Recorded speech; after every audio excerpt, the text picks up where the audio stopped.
निक लागेला पियरिया, मथवा पर शोभेला दौरिया। अरे दी का हो का कहताड़ू? बड़ी निक लागेला पियरिया, अच्छा मथवा पर शोभेला दौरिया। उनके दया से रथवा साजो तारू। हाजी सब उनके कृपा बा। भगती में लीन होके धनिया हो, झुम झुम के नाचो तारू। अरे मान ना जाओ काहे से करत तारू?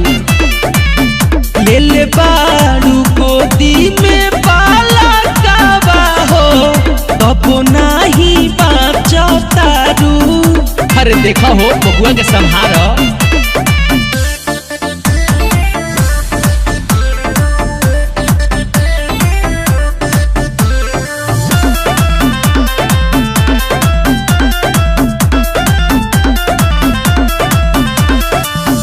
सब रतिया में हई कठोर हो, तब होला नहीं मनवा थोर हो।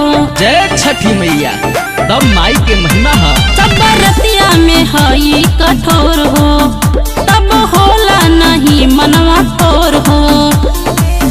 जानो तानी भूखल बारू, हाथी धनिया हो सुखल बारू। सेवा के मेवा सबके बाटो तारू। हो भगती में लीन होके धनिया हो, झुम झुम के नाचो तारू। अब रहे ना तो ले ले बारू गोदी में पाला काबा हो, कबो नाही बाचो तारू।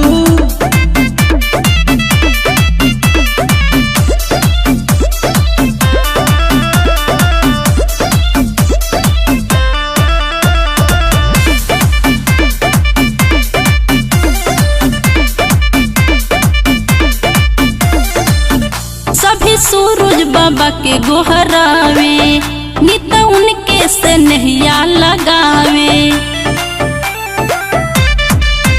सभी सूरज बाबा के गोहरावे, नित उनके से नहिया लगावे।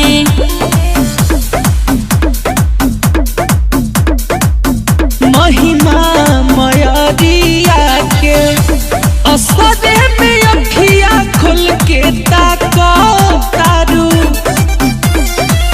भगती में लीन होके धनिया हो, झुम झुम के नाचो तारू। ले ले बारू गोदी में पाला काबा हो, कबो नाही बाचो तारू। अरे का हो नाही मनबू, अब रहे तो